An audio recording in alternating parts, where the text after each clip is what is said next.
OCs. Who's got 'em? Who needs 'em?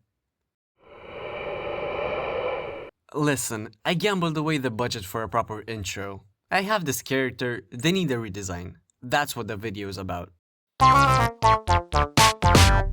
Their pronouns are he, they, but that could honestly change in the future. I don't really approve of that gender expression though. My pronouns are kiss my ass! But I'm not gonna get into that now because I'm scared of the woke mob. This guy's name is Faggy. They're from my comic Paradise Take Back, but there's still a big while until they make their official appearance. The story behind him is that he's a porcelain being with no soul, or zest as it's called in the universe of the comic. There's a bunch of these inorganic beings, Faggy included, that are created in a huge forge, and they act like law enforcement, dealing with relics specifically, since they're crazy reality-bending objects that would be too dangerous for regular humans to handle. I wouldn't really say they're the good guys, you know how cops are. Faggy hates the line of work he was born into. Speaking of which, he was born different, or I guess forged differently. Their heart is filled with more awe and love for the world than any human on earth, and yet they just can't express it outwardly. Their face is always stuck in the same neutral expression, but I assure you, they feel so intensely, even without a zest. Their main goal in the story is to fix themselves and externalize their feelings. Looking at their past designs, I do really like some of them, but the spiky hair had to go, since I don't like drawing it and it also seems very uncomfortable to live like that. Something that's common throughout all of the designs is the X motif. I chose it because it's the shape of a cross stitch. I was specifically inspired by traditional Romanian clothing. This influence is felt most in the first version, that had the sash around the waist, which is very Romanian. The fluffy hat made from black wool is also a traditional staple over here, although a conical shape is more common. I went with the square one, since there were a lot of other square shapes in the design. Throughout all of the versions, I've struggled with properly portraying the porcelain aspect of his body. So, in the current design, I decided to give him a prominent crack on his face and permanently windswept hair to suggest the material he's made of. Of course, the crack has an actual story-based explanation, but that will be revealed in the comic when the time comes. I also played around with texturing to simulate the glazed porcelain material, but I never ended up with something that looked very good. Another thing I changed was the glasses. I omitted squares in this design, so I also changed the shape of the glasses to something more visually interesting. At this point, you may be wondering why his dogs are out like that.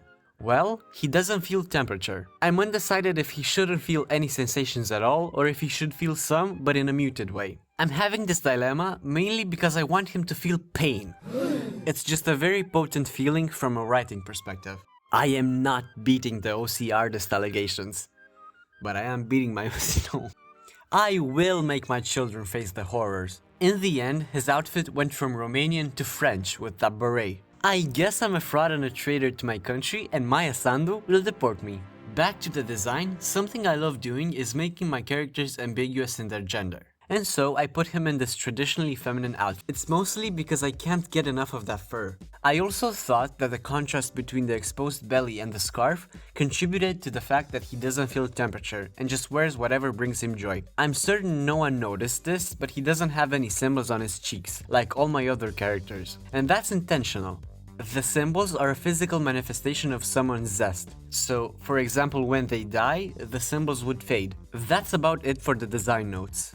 I definitely think this current design fits the best in the context of the story, but I can't help but think that the old ones had something very compelling about them. I still have like a lot of chapters to draw until I reach his debut, so there's plenty of time to rework the design. Now it's time for a bit of an update on everything relating to my creative ventures. The second chapter of Paradise Take Back is in the works. It's scripted, boarded, and I'm currently doing the clean sketches. In this chapter, we meet the shortest member of the group, my silly little guy, Lomka, who coincidentally comes from the same region as Faggy. In other news, I find it pretty hard to make stuff with any sort of consistency, so I want to approach my comic the same way Hunter x Hunter is currently releasing. Basically, I'd make a batch of chapters and then I'd release them at a consistent pace every 1 or 2 weeks, so people don't forget literally everything that happened in the last chapter.